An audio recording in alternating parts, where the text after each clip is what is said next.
Ready.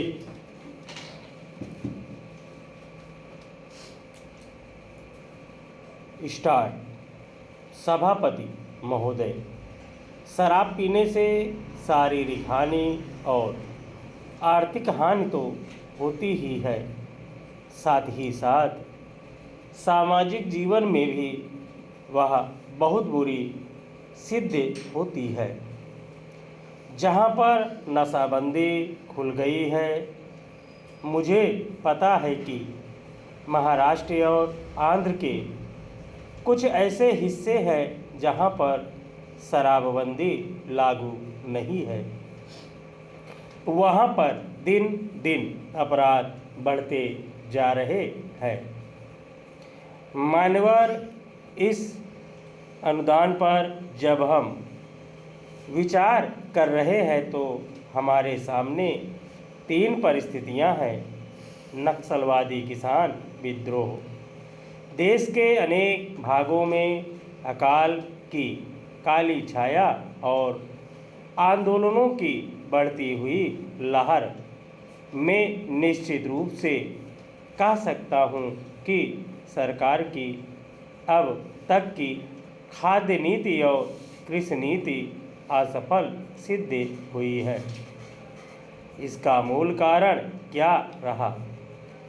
कारण केवल एक रहा है कि क्रांतिकारी भूमि सुधार अब तक 55 वर्ष के अंदर भी नहीं किए जा सके, जबकि स्वतंत्रता प्राप्ति के 5 वर्ष में वे कर दिए जाने चाहिए थे। इसीलिए हम इस क्षेत्र में अब तक असफल सिद्ध हुए हैं। राष्ट्रीय स्वतंत्रता और संग्राम के ज़माने में सबसे आकर्षक नारा हिंदुस्तान के करोड़ों मानवों को, किसानों को दिया गया था, यानी ज़मीन उनको दी जाए जिनके हाथ ज़मीन जोतते हैं। लेकिन वह राष्ट्रीय आदर्श आज तक भी चरितार्थ नहीं किया जा सका है। एक तरफ करोड़ों एकड़ प्रति बंजर ज़मीन पड़ी है, जो कि सरकारी आंकड़ों के हिसाब से 11 करोड़ एकड़ से कम नहीं है। इन ज़मीनों का उपयोग न होने के कारण से आज किसानों की समस्या हमारे लिए एक महान विभीषिका का प्रश्न बन गई है। आज स्थिति यह है कि करोड़ों खेत मजदूर, भूमिहीन आदिवासी हरिजन एक तरफ पड़े हुए हैं और दूसरी तरफ करोड़ों एकड़ प्रति बंजर जमीन अनेक रूप में पड़ी हुई है, लेकिन उनका समागम नहीं होने दिया जा रहा है।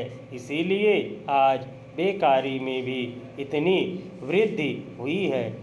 हम यह नहीं कहते कि प्रति बंजर जमीन को भूमिहीनों में बांटने और भूमि सुधार के क्रांतिकारी कानून से सारी बेकारी दूर हो जाएगी, लेकिन इसमें संदेह नहीं है कि उससे बेकारी की गिनती में बहुत बड़ी कमी होगी।